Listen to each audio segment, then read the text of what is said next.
Hello. Special episode. Geeked out. With Roll with us DMs in the house. Welcome. We're playing second edition. Yeah, we're going all the way back in time. No, I've only played, the farthest back I've played is Rule Cyclopedia, which I think it's actually older. I know, I've only ever played Rule Cyclopedia, which I don't even know which age of D&D that is. Is it a mishmash, or is it just ancient D&D? Ancient D&D. Actually, Rule Cyclopedia might be that might actually be first edition. Do you remember if Elves was a class and a race? Then that would be a compilation of all of the original D&D. So there was original D&D and then advanced D&D as two separate lines. Some say Gary Gygax's attempt to write Dave Arneson out of the royalties for Dungeons & Dragons by claiming that Advanced Dungeons & Dragons was a drastically different game. But I think that might be a compilation of all the basic stuff. Basic Expert, BX. Yeah, I just know it Technique. used two things. Elves were a class and a race, and it used Thaco. Okay. Did it use Thaco or did it use a matrix, like a chart? The sheets we had used Thaco. Okay. Because when we played with, who was it that we played with? Sorry, I can never remember. Steve was there, I think? Yeah. We were playing Old School Essentials, and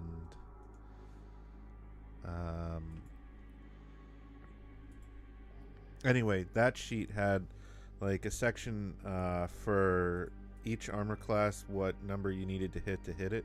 Mm-hmm. And then you would roll your d20, and then you could look across that chart and see what armor class you hit.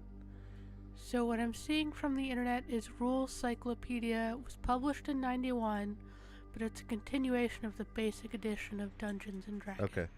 So it is a continuation of basic, yeah. Maybe it did get updated and added Thaco at that point, because Thaco would have come out. You said that was 91? Yeah, 91. Yeah, Thaco. Before I was born did. Thaco was second edition, came out in 89, so that would make sense. I think, honestly, it's an easier way to do it than all the matrices, because it's one number to compare everything to instead of trying to find what you hit on a chart.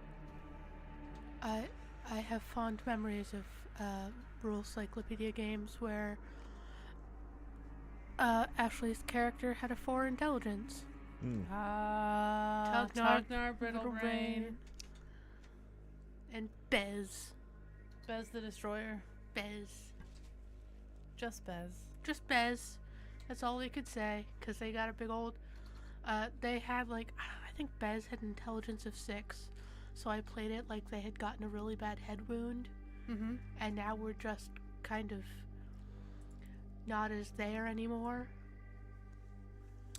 So the module for today is the Hidden Shrine of Tamoachan, which was written by Harold Johnson and Jeff R. Leeson. Interestingly, I had the opportunity to play in a game run by Harold Johnson at Page, and I didn't realize who he was at the time. I'm kind of ashamed to say that, but I had a great time with the game run by the lead of the convention. And Harold's game had 23 people in it, so I can't imagine it was like 2 rings of players sitting around a table. That's crazy.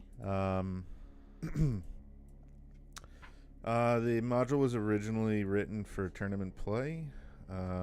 So the crazy thing about how that would work is you had 2 real-world hours to get as far in the dungeon as you could, and you got scored based on the things that you did in each room. So kind of interesting, the further you get, the more points you could rack up. But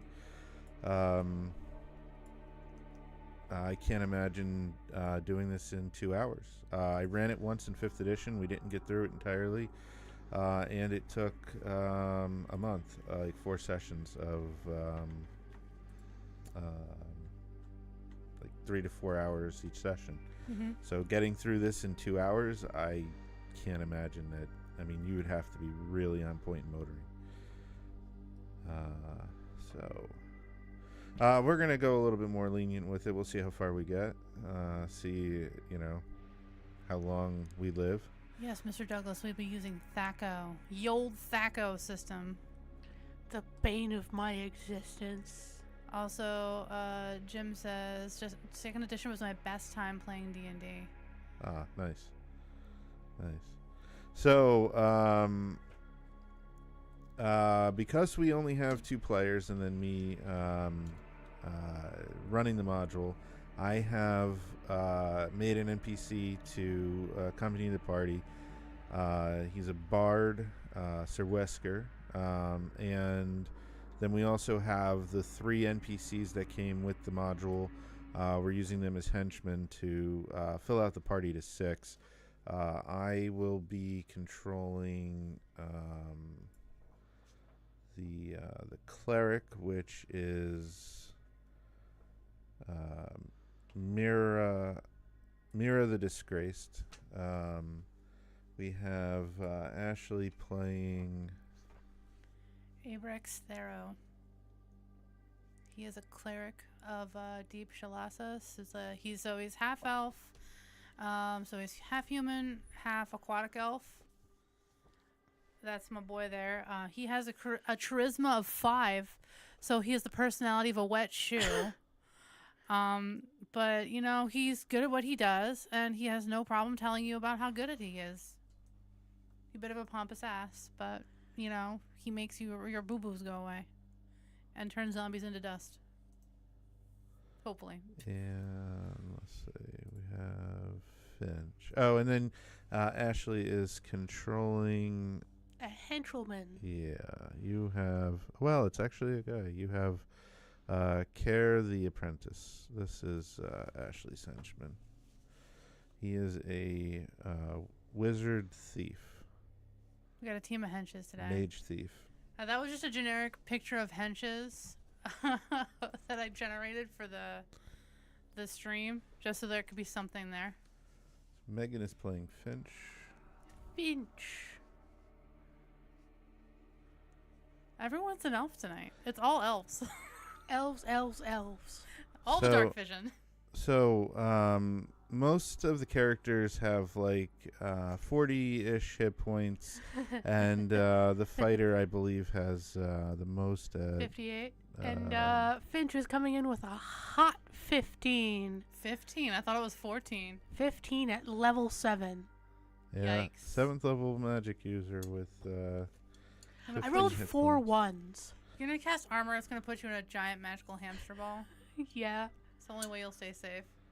And you are controlling, pretty much duct taping yourself to the fighter, Yeah. Rial. Real, yeah.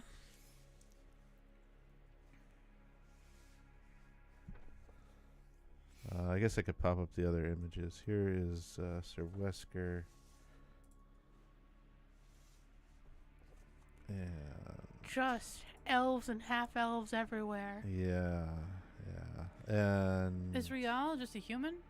think Rial so. is a human, yes. Mira is a human, and Care, the mage thief, is a half elf.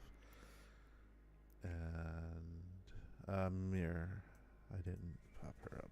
So here's the cleric. All right. So the adventure begins. The backstory that I have for this, just to kind of make it work, is that we were hired, or you guys were hired. It's weird DMP saying like that, but the party was hired by an archaeologist to explore an ancient ruins, and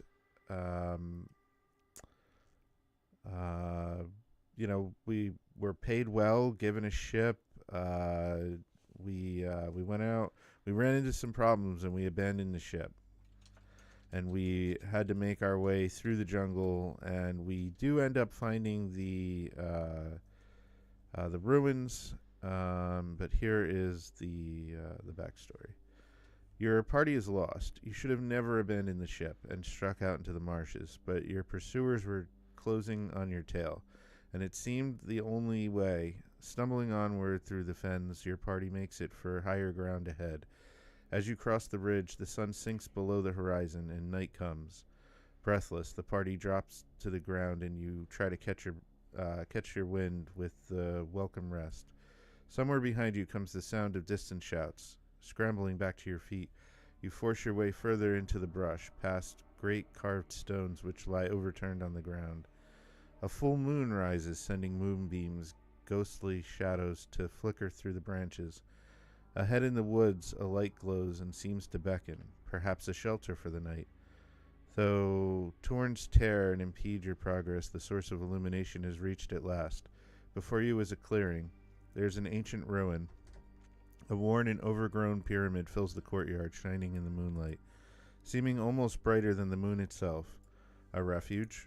Perhaps. Tomorrow, with daylight, the party may explore, but tonight you must rest. When the sun rises, and after a hasty council and preparation, the party gathers up their equipment and starts towards the pyramid temple. We tread carefully across the cracked and overgrown flagstones, stepping over fallen and shattered pillars, pushing aside vines and briars. As the party approaches the temple, the sound of crashing through underbrush comes from behind us. Turning around, the party glimpses men moving through the woods towards the clearing. Then the earth shudders and gapes open beneath the party's feet, and you fall amidst the roar of collapsing masonry. Dust fills the air, and the sunlight disappears as darkness swallows you. And that leads us to room number 1.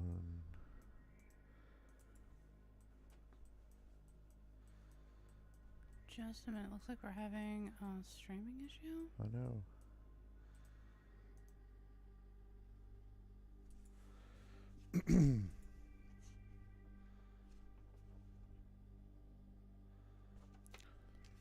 I might have to restart quick. Okay. What's going on? It's not broadcasting to Twitch.